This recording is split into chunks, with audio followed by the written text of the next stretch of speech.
Hello everyone. आज के इस सेशन में हम विजयनगर साम्राज्य को डिटेल में डिस्कस करने वाले हैं। One of the most important topic है और काफ़ी इंटरेस्टिंग भी है। हम इस टॉपिक को इस तरीके से पढ़ेंगे जैसे इस दौरान इस समय काल में हम जी रहे हैं।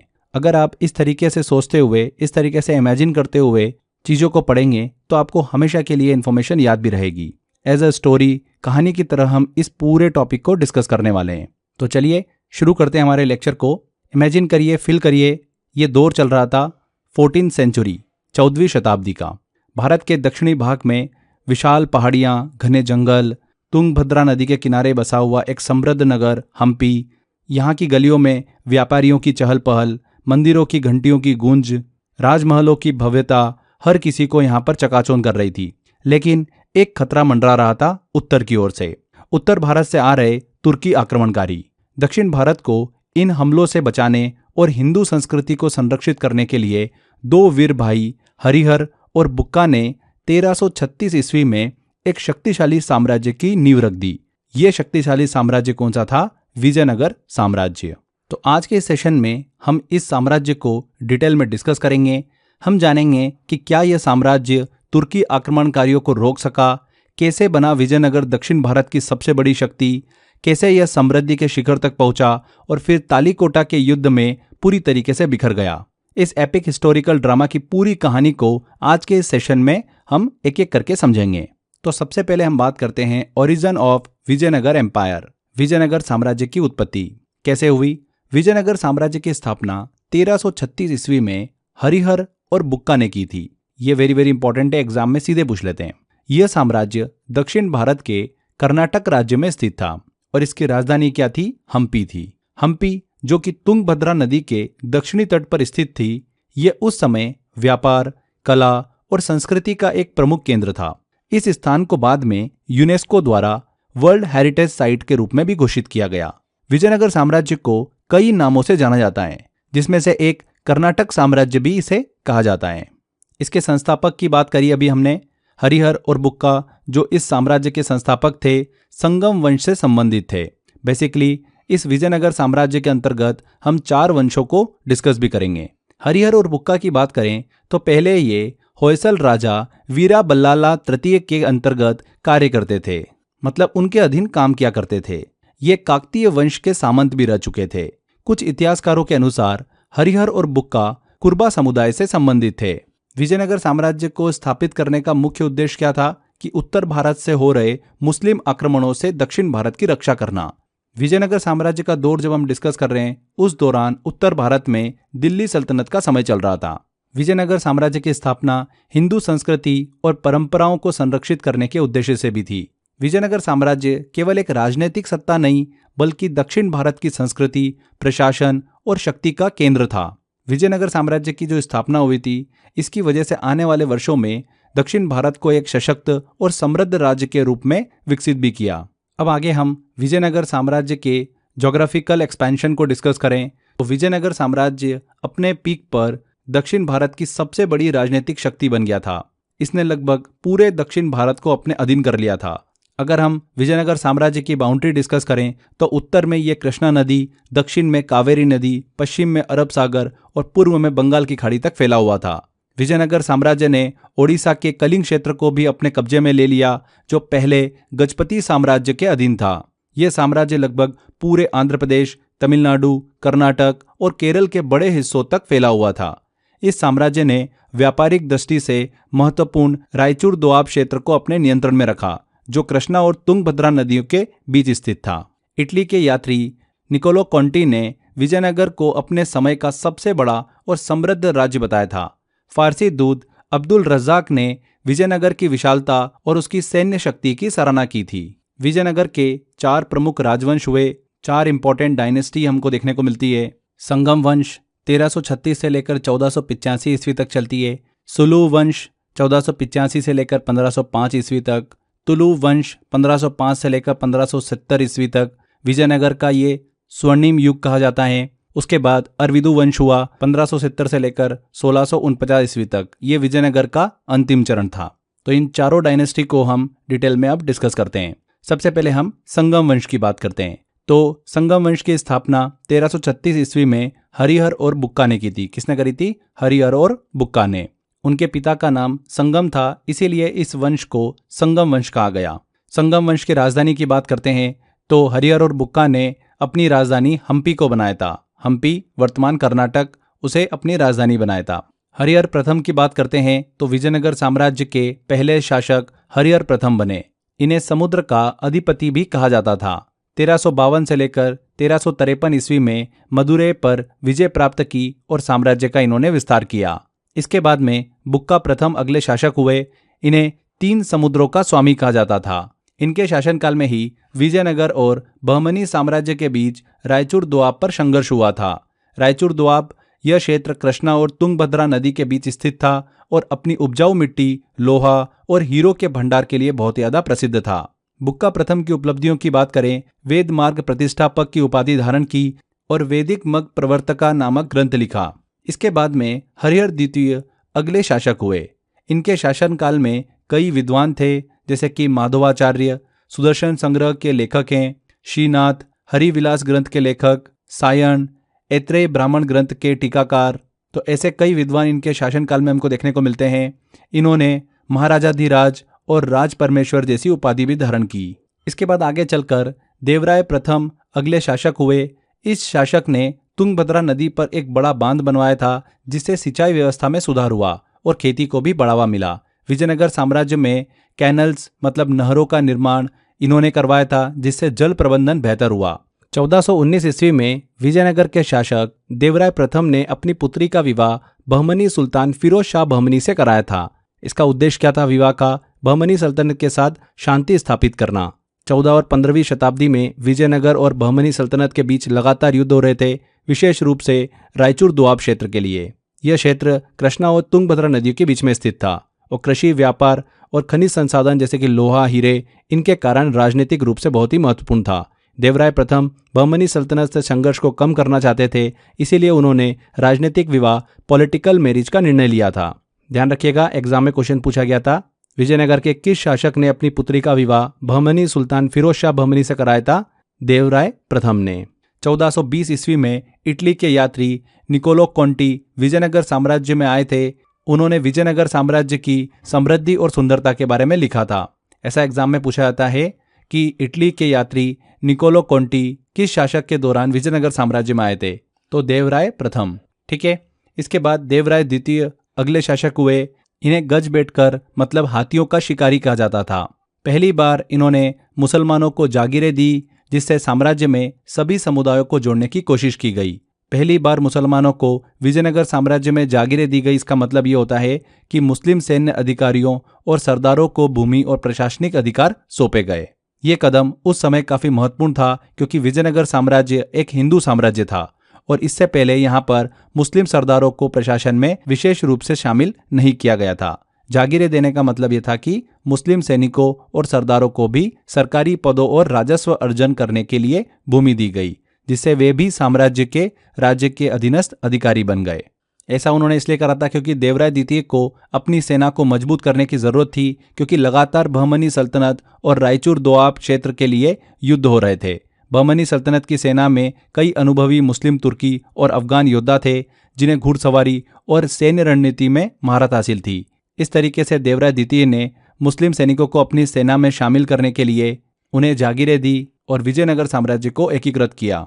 देवराय द्वितीय के समय काल में ही 1443 ईस्वी में फारसी दूत अब्दुल रज़ाक विजयनगर साम्राज्य में आए थे और इन्होंने अपने समय का इसे सबसे अमीर राज्य बताया था। देवराय द्वितीय संस्कृत के विद्वान भी थे। उन्होंने महानाटक सुधानिधि नामक संस्कृत ग्रंथ लिखा था। तो ये हमने संगम वंश को डिस्कस किया 1336 से लेकर 1485 ईस्वी तक। आगे बात करते हैं अब सुलू वंश की, जो 1485 से चलता है 1505 ईस्वी तक। केवल 20 साल का ये वंश रहा।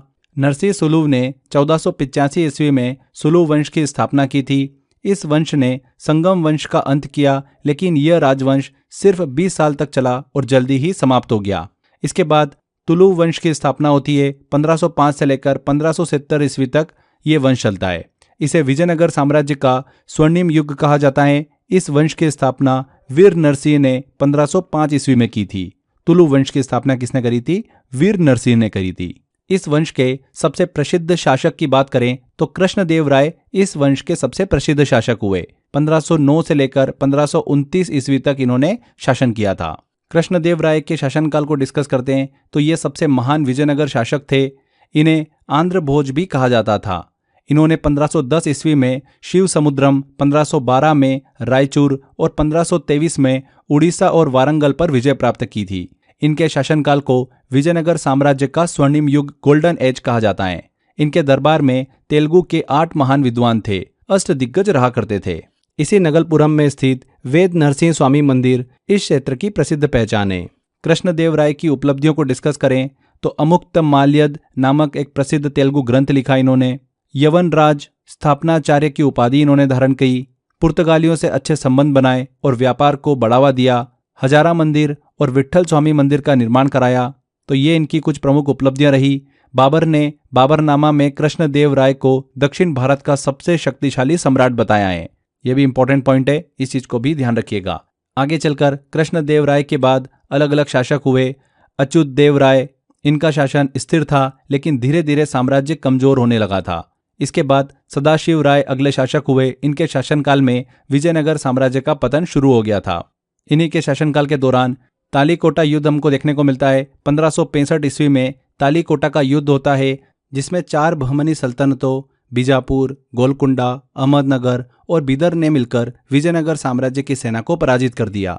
इस युद्ध के बाद में विजयनगर साम्राज्य लगभग समाप्त हो जाता है और राजधानी हम्पी पूरी तरीके से नष्ट हो जाता है। इसके बाद विजयनगर साम्राज्य का केवल नाम मात्र का अस्तित्व रह जाता है। आगे चलकर आरविदु वंश की स्थापना होती है। 1570 से लेकर 1649 ईस्वी तक ये वंश चलता है। ये विजयनगर का अंतिम दौर था। 1570 ईस्वी में तिरुमल ने अराविदु वंश की स्थापना की।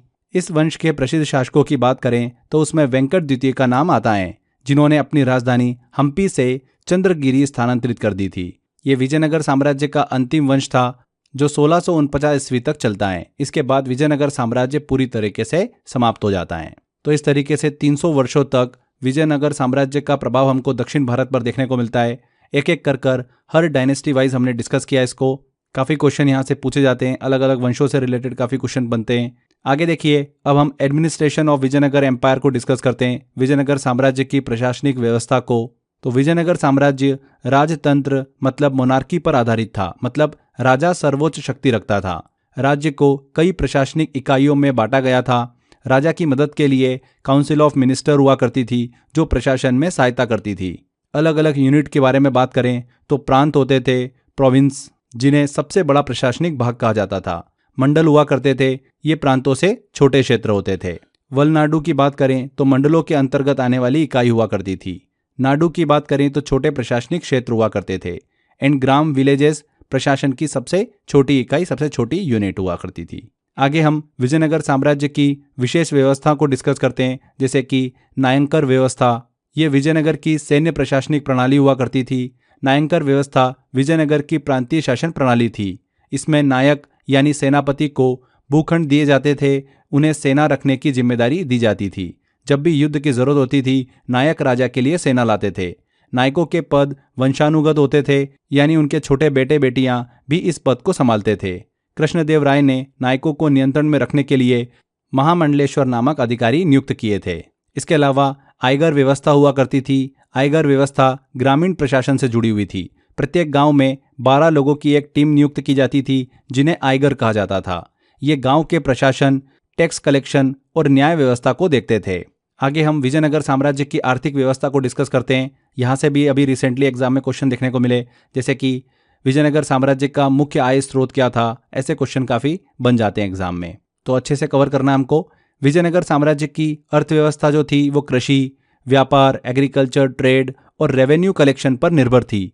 इस समय मुख्य जो आय का स्रोत था वो भूमि कर था, लैंड रेवेन्यू था। क्या था? Land revenue. यही क्वेश्चन एग्जाम में पूछा गया था। नीलकंठ शास्त्री के अनुसार किसान अपनी फसल का 1/6 भाग टैक्स के रूप में देते थे। भूमि कर को शिष्ट कहा जाता था। क्या कहा जाता था? शिष्ट। आगे देखिए, विजयनगर साम्राज्य में भूमि व्यवस्था को हम डिस्कस करते हैं। Land revenue system in Vijayanagar empire. तो अलग अलग हमको भूमि के प्रकार देखने को मिलते हैं और उनके लाभार्थी देखने को मिलते हैं, बेनिफिशरीज देखने को मिलती है। जैसे कि भूमि का प्रकार था एक ब्रहादेय, ये भूमि किसे दी जाती थी? यह भूमि ब्राह्मणों को दी जाती थी और वे इस पर कर नहीं देते थे, टैक्स फ्री लैंड थी ये। इसके बाद मठपुर की बात करें तो यह भूमि मठों को दी जाती थी, यहाँ पर धार्मिक गतिविधियाँ होती थी। देवदेह की बात करें तो यह भूमि मंदिरों को दी जाती थी ताकि धार्मिक गतिविधियों का संचालन हो सके, यह भी टैक्स फ्री थी। अमरई की बात करते हैं तो यह भूमि सैनिकों और प्रशासनिक अधिकारियों को दी जाती थी, यह नायंकर व्यवस्था का हिस्सा थी। उम्बली की बात करें तो यह भूमि गांव में विशेष सेवाओं के बदले दी जाती थी, जैसे कि शिक्षक, पुजारी, डॉक्टर, इन सबको कर मुक्त भूमि दी जाती थी। मान्या की बात करें तो यह भूमि आयगारों मतलब गांव के प्रशासनिक अधिकारों को दी जाती थी ताकि वे गांव की देखरेख कर सके। तो इस तरीके से हमको विजयनगर साम्राज्य में भूमि व्यवस्था देखने को मिलती है, land revenue system in Vijayanagar empire. आगे हम बात करते हैं विजयनगर साम्राज्य की न्याय व्यवस्था की, जुडिशियल सिस्टम की। तो विजयनगर साम्राज्य में राजा सर्वोच्च न्यायाधीश था, सुप्रीम जज था और इस समय अपराधों के लिए कठोर दंड दिए जाते थे और जो लोग कानून तोड़ते थे उनसे भारी जुर्माना वसूला जाता था।